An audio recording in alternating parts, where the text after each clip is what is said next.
The neon sign of the Starlight Motel flickered like a dying heartbeat against the bruised twilight sky. Inside, the air was thick with the scent of stale cigarettes and regret.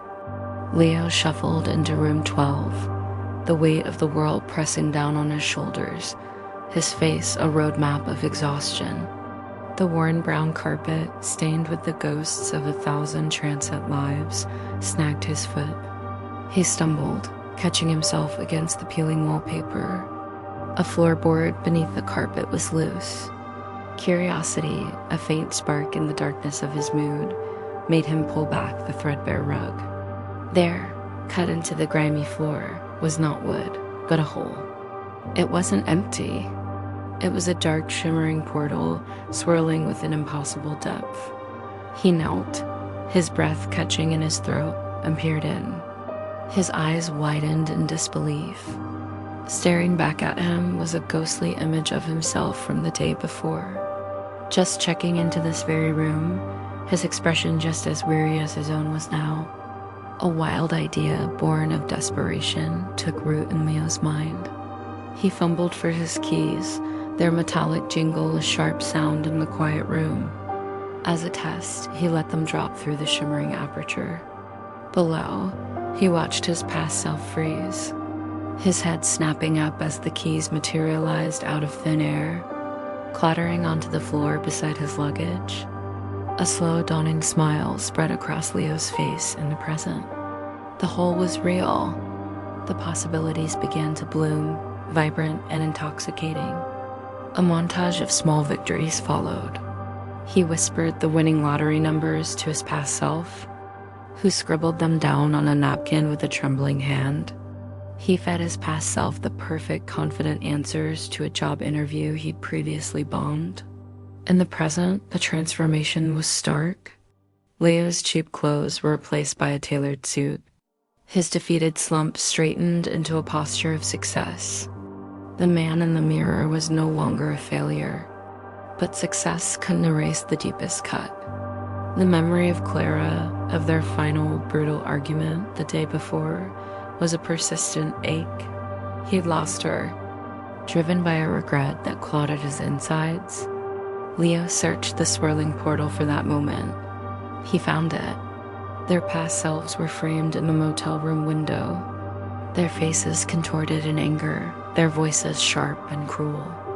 The air crackled with their shouting.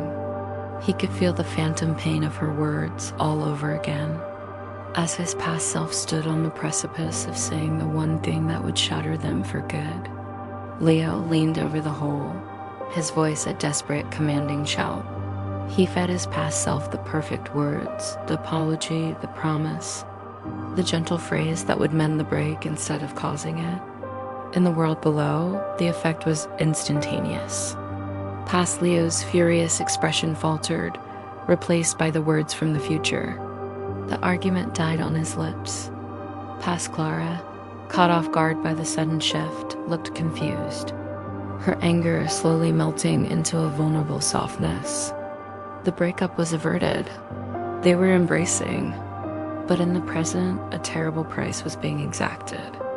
The whole began to flicker violently, the once clear image of yesterday dissolving into a chaotic, strobing vortex of light and shadow. The motel room around Leo started to glitch like a corrupted video file. The cheap lamp flickered in and out of existence, the bed worked and distorted, and the very air seemed to hum with an unstable energy. The fundamental laws of time and reality were tearing apart at the seams. Stumbling backward in horror, Leo stared at the unraveling vortex. His phone buzzed, the screen flashing an unknown number. With a trembling hand, he answered. The voice on the other end was Clara's mother, but it was broken, shredded by a grief so profound it was almost a physical force.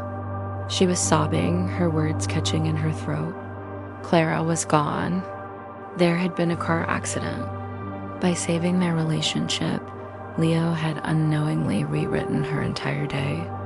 He had stopped her from driving away from the motel in tears, but had instead sent her down a different road, at a different time, onto a fatal collision course with destiny.